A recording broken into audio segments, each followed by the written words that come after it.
Hi అండి, good morning. బాగున్నారా? నేను బాగున్నాను, మీరు కూడా బాగుండాలని కోరుకుంటున్నాను. కొత్తగా ఎవరైనా మన ఛానల్ చూస్తున్నట్లయితే please like, share and subscribe. ఇవి ఏంటా అనుకుంటున్నారా? ఆల్రెడీ తమ్నైల్లో చూసారు కదండి, బొబ్బర్లతో గారెలు అన్నమాట.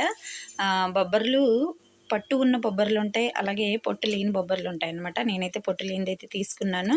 ఇవైతే చూసారు కదా, చాలా క్రిస్పీగా చాలా బాగా కుక్ అయ్యాయి అన్నమాట. చాలా టేస్టీగా కూడా ఉన్నాయి. సో పిల్లలకి బొబ్బర్లతో మనము పులగమన్నం చేసి పెడుతూ ఉంటాం, అలాంటప్పుడు తినరు కదా. సో ఇలా గారెలు చేసి పెడితే తింటారండి. ఫస్ట్ అయితే ఒక 1/2 కేజీ తీసుకున్నాను.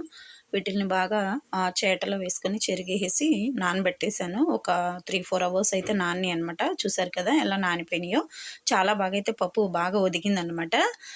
సో చూసారా, కొద్దిగా అయితే పొక్కుంది. అదైతే మనం ఏం చేయాలంటే వాటర్ వేసేస్తూ ఉంటే కొద్దిగా నలుపుతూ ఉంటే కిందకి వెళ్ళిపోతూ ఉంటుంది. సో క్లీన్ చేసేసాను. ఇప్పుడైతే మిక్సీ బౌల్లోకి అయితే తీసేసుకున్నాను. చాలా టేస్టీగా ఉన్నాయండి. తప్పకుండా ట్రై చేసి నాకైతే కామెంట్లో పెట్టండి ఎలా ఉన్నాయో. ఓకేనండి. సో నేనైతే ఇక గ్రైండ్ చేసుకుంటూ ఉన్నాను. ఉత్తిపప్పే గ్రైండ్ చేసుకుంటున్నాను, ఉప్పు కూడా వేయట్లేదండి. ఎందుకంటే ఒకవేళ మనము ఫ్రిడ్జ్లో పెట్టేసుకుంటే ఉప్పు వేస్తే పులుపు వస్తాయి, కాబట్టి నేను ఉప్పు వేయట్లేదు.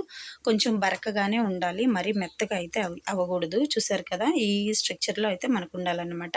సో ఇంకా పప్పు అంతా నేనైతే ఇంకా గ్రైండ్లో వేసేసుకుని ఒక బౌల్లోకి తీసుకున్నాను. అందులో కొద్దిగా సాల్ట్, కొద్దిగా అయితే పచ్చిమిర్చి, అలాగే కొద్దిగా జీలకర్ర, ఒక 2 ఆనియన్స్ అయితే వేసుకున్నాను అనమాట.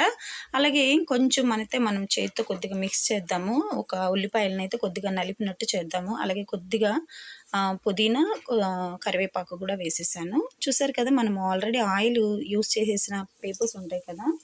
సో ఆ పేపర్ మీద అయితే మనము కొంచెము గారెని అదుముకొని అయితే ఇంకా బాండిల్లో వేసేయడమేనమాట. దీని మీద కానీ అరిటాకు మీద కానీ వస్తాయి. అలాగే మనకి స్ట్రైనర్స్ ఉంటాయి కదా, టీ వడకట్టుకునే స్ట్రైనర్స్, దాని మీదైనా ట్రై చేయొచ్చు. చాలా బాగా వస్తాయి అన్నమాట. సో నేను ఇదే ఫస్ట్ టైం అండి బొబ్బర్లతో గారెలు చేయడం. చాలా నీట్గా అయితే వచ్చినాయి. టేస్ట్ కూడా సూపర్ ఉన్నాయి అన్నమాట. మనకు బయట అమ్ముతూ ఉంటారు, బట్ తినేటప్పుడు రాళ్ళు తగులుతూ ఉంటాయి. అదే మనం ఇంట్లో చేసుకున్నామంటే సో మన ఫ్యామిలీ అంతా హ్యాపీగా తినొచ్చు అనమాట. చూసారు కదా, ఆయిల్ కూడా చేతికి అంటకుండా చాలా బాగా అయితే వచ్చినాయి. ఇదేనండి మా పిండి వంట ఈరోజు అయితే నేను చేసింది. ఇంకా మా పిల్లలందరూ కూడా హ్యాపీగా తిన్నారు. సో మీరు కూడా ట్రై చేసి మీ ఫ్యామిలీ అందరికీ పెట్టి అలాగే ఎలా ఉన్నాయో కమెంట్ బాక్స్లో అయితే నాకు రెస్పాండ్ ఇవ్వమని అడుగుతున్నాను. ఓకేనా ఫ్రెండ్స్? చాలా సూపర్ ఉన్నాయి అన్నమాట తింటుంటే ఇవి. దీనిలోకి సైడ్ డిష్గా మనము నెల్లూరు ఎర్రకారం అంటారు కదా, సో దాన్ని వేసుకోవచ్చు, లేదంటే పల్లీల చట్నీ అయినా వేసుకొని తినొచ్చు. ఓకేనండి, గారెలు అయితే రెడీ అయిపోయినాయి అన్నమాట. చాలా టేస్టీగా అయితే ఉన్నాయి. మీరు కూడా తప్పకుండా ట్రై చేయండి.